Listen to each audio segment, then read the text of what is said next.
여야 정치권도 마은혁 재판관 후보자 임명 문제에 대한 헌재 결정에 촉각을 곤두세우면서 각 당의 아침 지도부 회의에서 설전을 벌였습니다. 국민의힘 지도부는 윤 대통령 면회를 위해서 조금 전에 구치소에 도착을 했는데요. 이를 둘러싼 여야 신경전도 거셉니다. 국회 취재기자 연결해서 들어보겠습니다. 홍민기 기자. 네, 국회입니다. 네, 오늘 오후 헌재 결정이 나올 것으로 전망되고 있는데 여야 반응 어떻게 나오고 있습니까? 네, 여당은 먼저 국회 의결을 거치지 않은 채 부실과 졸속 속도전으로 일관해온 권한쟁의 심판은 헌재가 각하 결정을 내리는 게 마땅하다고 강조했습니다. 권영세 비상대책위원장은 아침 회의에서 헌재가 민주당과 한편이 돼 대통령 탄핵을 밀어붙이는 게 아니냐며 의구심을 드러냈는데요. 아침 회의 발언 직접 들어보시겠습니다. 대통령 탄핵 인용이 어려워 보이자 억지로 자기 편을 한 명 더 얹으려는 것은 아니냐는 의혹까지 커지고 있습니다. 권성동 원내대표도 마은혁 후보자가 법원 내 진보 성향 연구 모임인 우리법 연구회에서 활동한 사실을 언급하며 민주당이 자신들을 편드는 헌법재판관을 추천했다고 비판했습니다. 사법부를 향한 국민적 비판이 마치 사법부의 공정성 침해인 것처럼 말하는 건 잘못됐다며 이른바 헌재 흔들기 논란에 대한 반박에 나서기도 했는데요. 여당 핵심 관계자도 YTN과 통화에서 사법부가 스스로 절차적 하자를 만들어 국민이 불복하도록 만들고 있는 게 아니냐고 반문하기도 했습니다. 반면 야당은 헌재가 임명 결정을 내릴 가능성이 크다고 보고 재판관 임명권을 가진 최상목 대통령 권한대행을 향해 압박 수위를 끌어올리고 있습니다. 박찬대 원내대표는 아침 회의에서 만약 헌재가 헌법재판관 임명 결정을 내려도 최 대행이 이를 따르지 않는다면 이는 내란 공범이라는 결정적 확증이라고 꼬집었습니다.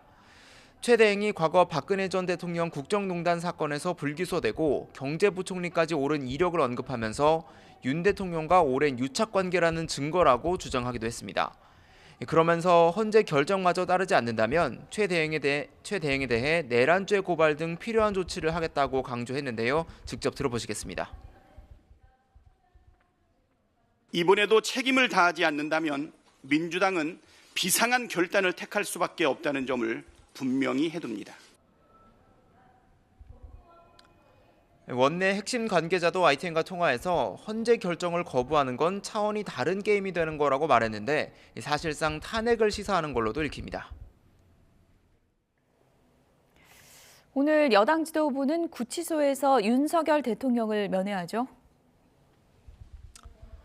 네, 그렇습니다. 국민의힘 권영세 비대위원장과 권성동 원내대표 또 나경원 의원이 윤 대통령을 면회하기 위해 1시간 전쯤 서울 구치소를 찾았는데요.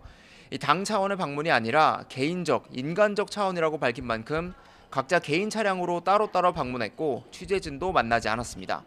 하지만 여당 지도부와 중진 의원이 탄핵 심판 중인 대통령을 면회하는 것을 두고 여당 내에서도 비판적인 목소리가 나옵니다.